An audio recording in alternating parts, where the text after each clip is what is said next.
हरियाणा के मुख्यमंत्री श्री नायब सिंह सैनी ने आर्थिक विकास को बढ़ावा देने में सहकारिता आंदोलन की महत्वपूर्ण भूमिका पर प्रकाश डालते हुए लोगों से विकसित भारत विकसित हरियाणा के विजन को साकार करने में सहकारी समितियों से सक्रिय रूप से जुड़ने का आह्वान किया। मुख्यमंत्री आज गुरुग्राम में 71वें राष्ट्रीय सहकारिता सप्ताह के समापन समारोह में उपस्थित लोगों को संबोधित कर रहे थे। उन्होंने घोषणा करते हुए कहा कि नारायणगढ़ में जल्द ही एक नई अत्याधुनिक सहकारी चीनी मिल स्थापित की जाएगी। इसके अलावा कुरुक्षेत्र में एक आधुनिक सूरजमुखी तेल पेराई मिल स्थापित की जाएगी और रेवाड़ी में देश की सबसे बड़ी सहकारी सरसों तेल मिल स्थापित की जाएगी। विकसित भारत विकसित हरियाणा के संकल्प को पूरा करने में सहकारी संस्थाओं की भूमिका पर प्रकाश डालते हुए मुख्यमंत्री ने व्यापक सुझाव दिए, जिनमें स्थानीय उत्पादों की राष्ट्रीय और अंतर्राष्ट्रीय बाजारों में पहुंच, किसानों को लाभान्वित करने के लिए फसल भंडारण, प्रसंस्करण और विपणन की सुविधाएं स्थापित करना, महिला स्वयं सहायता समूहों का कौशल विकास और वित्तीय साक्षरता देना शामिल है। उन्होंने युवाओं के लिए कौशल विकास एवं उद्यमिता कार्यक्रमों के कार्यान्वयन के साथ साथ परिचालन दक्षता बढ़ाने के लिए डिजिटल भुगतान प्रणाली और ई-गवर्नेंस प्रथाओं को अपनाने का भी आह्वान किया। उन्होंने सार्वजनिक निजी भागीदारी मॉडल के तहत काम करने का भी आग्रह किया। ये पहले न केवल सहकारिता आंदोलन से जुड़े लोगों के आर्थिक सशक्तिकरण में योगदान देगी, बल्कि प्रधानमंत्री के विकसित भारत और समृद्ध हरियाणा के विजन में भी सहायक होगी। यशस्वी मुख्यमंत्री नायब सिंह सैनी जी से इस अवसर पर सहकारिता सप्ताह के आयोजन में राज्य स्तरीय कार्यक्रम के अपने संबोधन से हम सबको प्रदान करें। माननीय मुख्यमंत्री महोदय।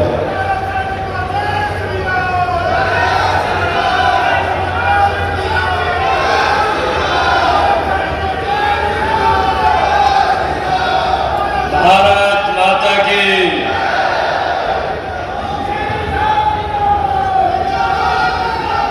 भारत माता की।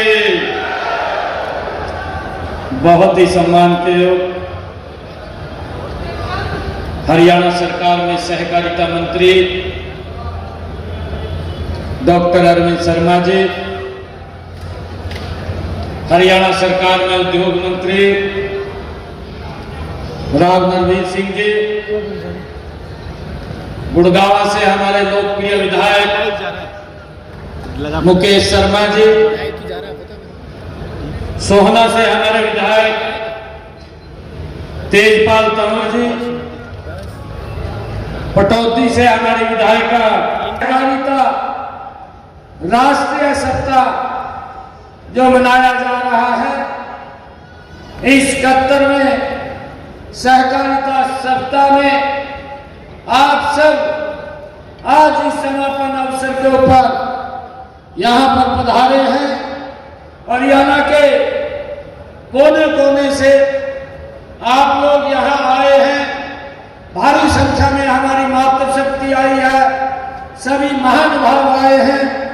आप यहाँ पधारे, आप सबका मैं बहुत बहुत स्वागत और धन्यवाद करता हूँ और आप लोगों को राम राम भी करता हूँ।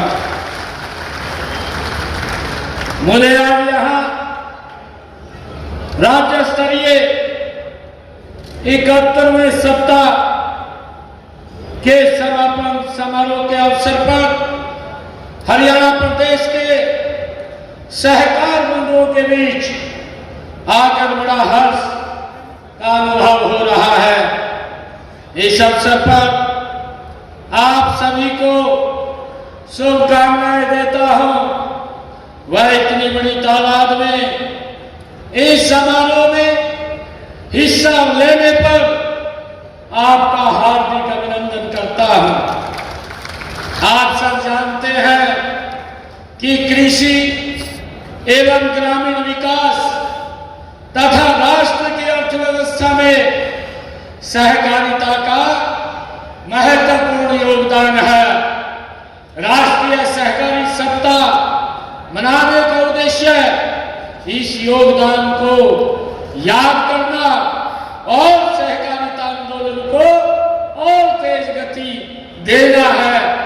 इस 71वें राष्ट्रीय सहकारिता सप्ताह का विषय विकसित भारत के निर्माण में सहकारिताओं की भूमिका है। यह विषय श्री नरेंद्र मोदी जी देश के यशस्वी प्रधानमंत्री जी ने वर्ष 2045 तक भारत को एक विकसित राष्ट्र बनाने का विजन राष्ट्र के समक्ष जो रखा है, मुझे विश्वास है विकसित राष्ट्र बनाने में सहकार से समृद्धि के मूल मंत्र की अहम भूमिका रहेगी। आज इस सहकारी सप्ताह के आयोजन का समापन हो रहा है। मुझे विश्वास है कि इस दौरान जो विचार मंथन हुआ है उसके बड़े ही सार्थक परिणाम होंगे।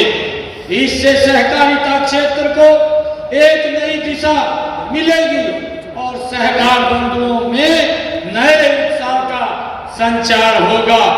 सहकारिता सदियों से मानव मात्र को मिलजुल कर रहना सिखाती है।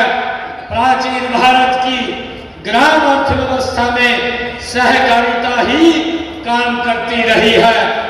आपस में मिलजुल कर काम करने से ही हमारा समाज आत्मनिर्भर था। सहकारिता केवल एक व्यवस्था नहीं है, सहकारिता एक भावना है।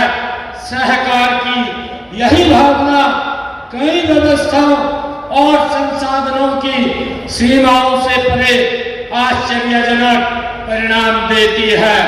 सहकारिता जीवन यापन से जुड़ी एक सामान्य गतिविधि को बड़ी औद्योगिक क्षमता में बदल सकती है। अमूल और लिज्जत पापड़ की सफलता की कहानियां इसके उत्तम उदाहरण हैं। गुजरात में अमूल की सफलता की गाथा आज पूरी दुनिया जानती है। हम सब दुनिया भर के बाजार में पहुंच चुके लिज्जत पापड़ के बारे में भी जानते हैं। हम हरियाणा में अलग अलग उत्पाद का एक कॉमन ब्रांड बना सकते हैं। हम अपने मिलेट्स यानी को कोऑपरेटिव्स का एक व्यापक एक्शन प्लान बनाकर आगे ले जा सकते हैं। इस समय हम प्राकृतिक खेती पर बहुत जोर दे रहे हैं। इसमें भी कोऑपरेटिव बहुत ही भूमिका निभा सकते हैं। अन्नदाता को ऊर्जा दाता बनाने में भी सहकारिता बड़ी भूमिका निभा सकती है। इस दिशा में गोबर ऊर्जा का बहुत बड़ा स्रोत बनने जा रहा है। यही नहीं, वेस्ट वेल्थ के विजन में गोबर से बायो सीएनजी बनाना अथवा जैविक खाद बनाना हो, इन सब में सहकारी समितियां अपनी गतिविधियों का विस्तार कर सकती हैं।